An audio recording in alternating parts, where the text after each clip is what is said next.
Olá, amigos do programa Patriotas em Ação. Bem-vindos à CSC TV, a TV na web feita para você. E mandando também um abraço para os amigos do Facebook do Carlos Bonfim. Carlos Bonfim, bem-vindo ao programa Patriotas em Ação. Obrigado, Marcelo, obrigado pelo convite. Acho que é importante esse programa, um programa que faz vários debates aí, vários bate-papos em relação a muitos temas, então é bem interessante esse programa. Ok, Carlos, você é conselheiro tutelar na cidade de Maringá. O que levou você a botar o seu nome à disposição? Bom, na realidade eu tenho uma atuação na área da infância e juventude. Comecei atuando como estagiário aqui na promotoria do Ministério Público aqui em Maringá. Trabalhava numa ONG, e aí eu tinha um trabalho voluntário que a gente fazia e atendia também crianças e adolescentes, que nessa época, na época era o ano de 2000 mais ou menos, faz 18 anos, quando eu comecei a atuar, na verdade não existia nem o crack, existia o thinner, a cola, a gente fazia um trabalho de abordagem com crianças e adolescentes, e famílias em situação de risco.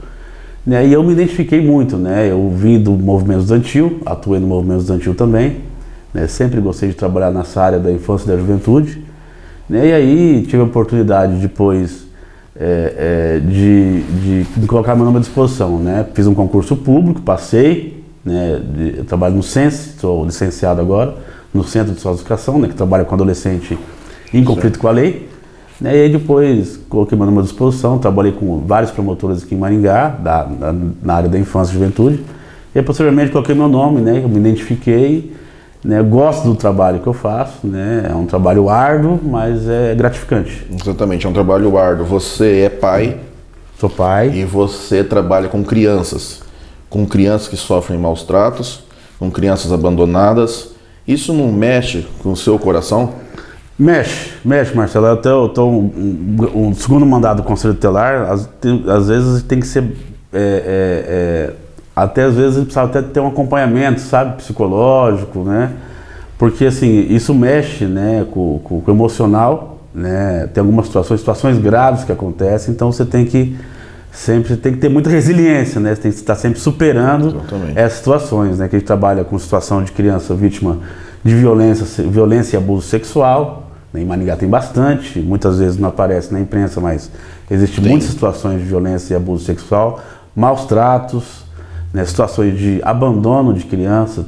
Já tem aqui na cidade várias situações que eu já atendi, então é uma área assim que você tem que gostar, você tem que ter o perfil para trabalhar, porque você vai verificar várias situações aí que é bem complicado. Certo. Carlos, infelizmente, em Maringá está acontecendo, em outras partes do país também, mas vamos conversar sobre Maringá, abandono de recém-nascidos em caixas, em terrenos vazios dentro de alguma caixa, até dentro de caçamba de lixo já apareceu criança abandonada.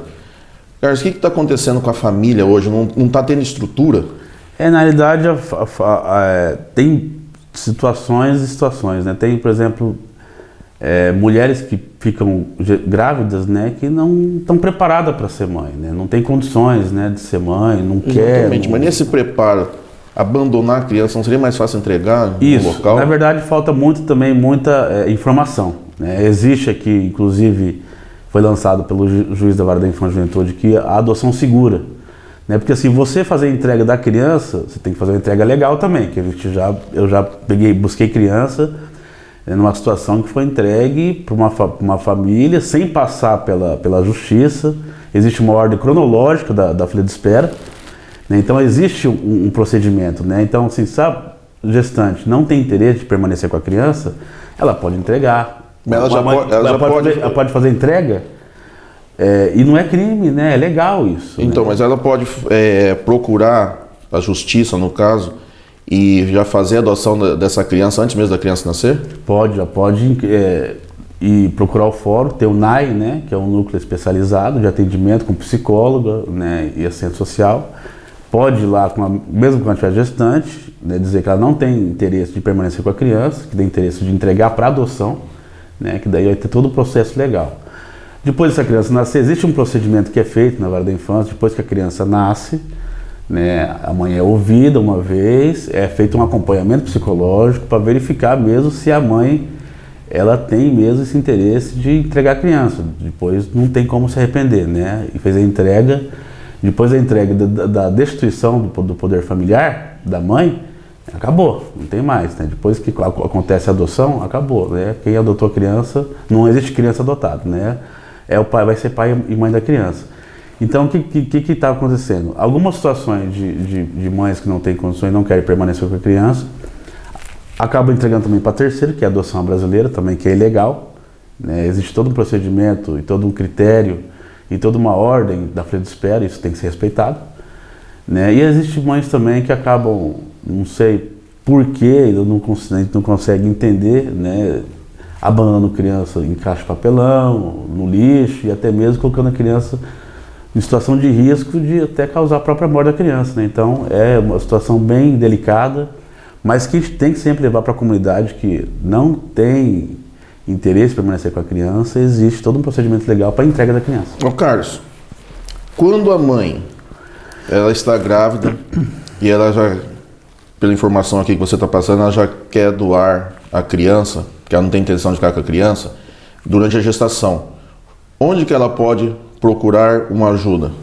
Pode procurar o Conselho Tutelar. Qualquer estabelecimento de Conselho Tutelar, Maringá? Isso, pode procurar o Conselho Tutelar, o Conselho vai, não é atribuição do Conselho, mas o Conselho já vai orientar e encaminhar ela para a vara da infância, né, para a equipe lá de profissional, de psicólogo, assistente social, para que ela possa começar a fazer o procedimento legal que é feito pelo juiz da vara da infância e juventude, né, para fazer a entrega de forma legal, não é crime, né, então bem melhor fazer a entrega, que é um ato, eu acredito inclusive que é um ato de amor à mãe, né, uma mãe, né, que não tem interesse em permanecer com a criança, entrega a criança para uma família que quer. Melhor coisa que faz. Melhor coisa que faz. Melhor coisa que faz e não vai ter problema com a justiça ainda. Colocar em risco, a criança pode, né? Tem a última criança que aconteceu que está deixando na caixa de papelão, estava um dia chuvoso, imagina essa chuva aí, pega, né, se chove naquele momento que a criança está ali, a criança poderia morrer, né? Então, importante a mãe fazer isso, que ainda não vai ter problema com a justiça, né? Com certeza. Carlos, vamos falar uma coisa que está preocupando muito o cidadão maringaense, que é violência familiar, violência sexual contra a criança e contra o adolescente. A criança que ela sofre abuso, ela vai ter um problema psicológico muito grande. Sim. Certo? Então, como que está a situação? Como vocês procuram resolver isso? Como vocês pegam essa criança em risco? Vocês tiram da família? Porque geralmente a pessoa que abusa geralmente é uma pessoa próxima à família ou da família, né? Como está essa situação?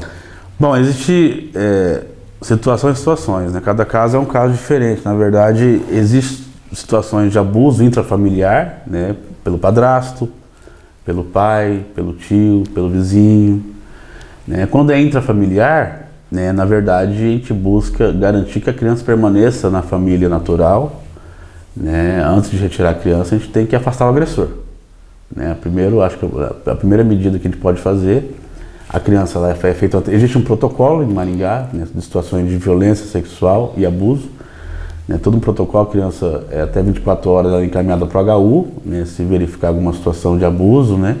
Até existe um procedimento lá de coquetel, de medicamento preventivo, né, para que a criança não corra o risco de pegar algum tipo de doença, né, e posteriormente às 48 horas aí a criança existe um outro protocolo, né, é feito um acompanhamento pelo ambulatório, né, e existe todo o procedimento criminal, né, é feito um boletim de ocorrência, o conselho acompanha, né, existe um acompanhamento psicológico também para a criança.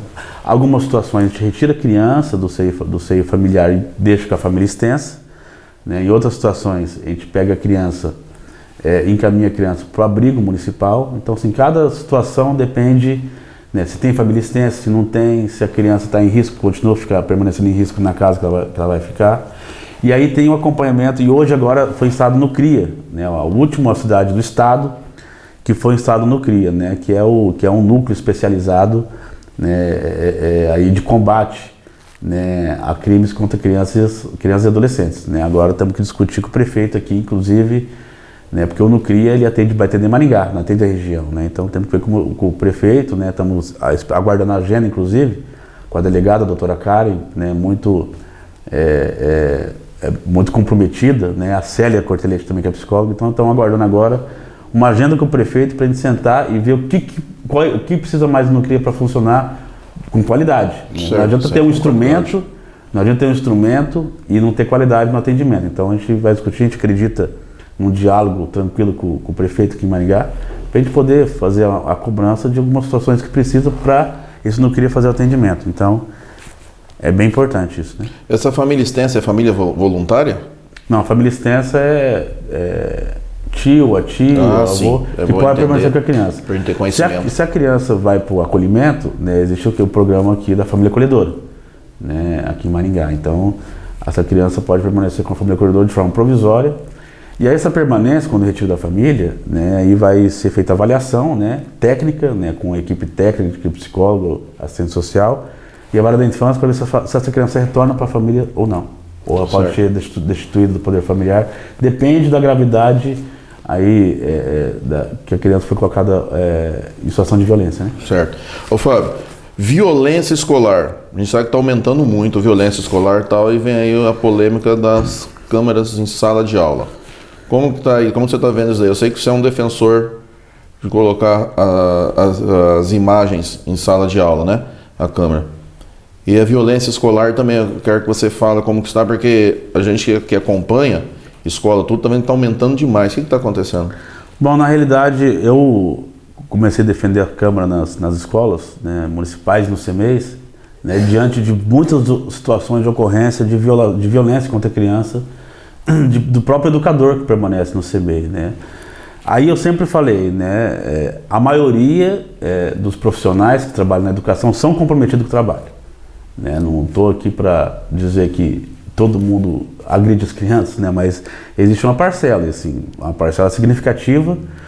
E aí, por isso que eu comecei a defender. A Câmara, ela, sim, né, já existe um projeto a ser discutido, bem polêmico, o sindicato é contra, né? Não sei por que é contra, né? Porque nas escolas estaduais tem câmeras, né? Então, depende do interesse também, né? Às vezes o sindicato se posiciona favorável numa situação e outra não. Né? Na escola estadual eles falam que tem que ter porque o adolescente acaba agredindo o professor, mas então, por que no CEMEI não pode ter? Né? Porque tem situações de violência também contra a criança, né, que não tem condições de se defender. Então a Câmara, ela acaba sendo um benefício tanto para o profissional quanto para a criança.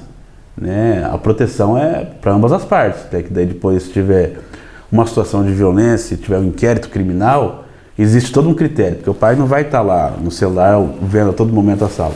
Mas se existe algum tipo de dúvida, e assim, quem vai utilizar isso aí é o juiz e o delegado, para tirar as dúvidas, né? Se teve ou não violência contra a criança, né? É porque eu acho importante isso, porque também tem a violência da criança contra o profissional. Eu já vi alguns profissionais levar murro, levar chute. Eu acho importante mesmo ter essa situação das imagens. Mas isso é uma coisa que vai ser discutida ainda, cada um tem sua opinião. Sim. Você tem outro assunto para tratar, nosso programa está chegando ao final, e você tem outro assunto para falar que é sobre as vagas em creche. Qual que é essa situação? As vagas em CEMEIs é uma situação que vem de longa data, né? Hoje a gente tem quase 4 mil crianças na fila de espera, né? Foi um compromisso do prefeito zerar, né? Na época da campanha ele se comprometeu, então temos que discutir isso. As famílias precisam trabalhar. Muitas vezes mães que são mães solteiras, né, que cuidam do filho, né, se por um lado o Conselho Tutelar, o Estado, a gente cobra a família os cuidados com as crianças, com os filhos, né, por outro lado o Estado não pode virar as costas, é um dever do Estado oferecer. Então eu comecei a reunir vários advogados voluntários, né, que se colocaram à disposição para entrar com mandado de segurança, né, e diante do grande número de mandados de segurança, o Ministério Público aí ingressou com uma ação civil pública contra o município de Maringá, dando um prazo de 6 meses para diminuir um percentual de vaga reprimida e mais 6 meses para zerar. Então essa é uma proposta da compra de vagas, já que não tem condições de contratar pelo limite prudencial, né, da folha de pagamento que está inchada, então é uma alternativa à compra de vagas para garantir que as crianças permaneçam no CEMEI e as famílias possam trabalhar. Ok, Carlos. Saindo alguma situação referente a isso, você procura o programa aqui, as portas estão abertas para você, vamos tratar disso. Eu gosto muito de falar sobre educação, Eu espero que você volte aqui para a gente tratar desse assunto ainda, sobre câmeras na sala de aula, vagas de creche e tudo que for tratar para a melhoria da educação das crianças, pode contar com nós aqui do programa. Quero agradecer, né? Quero agradecer o convite, me coloco sempre à disposição, né? O que precisar aí da minha pessoa, né, para discutir esse tema, eu me coloco à disposição. Tá ok. Muito obrigado pela sua presença, Carlos. Amigos do programa Patriotas em Ação, obrigado pela sua participação e até o próximo programa.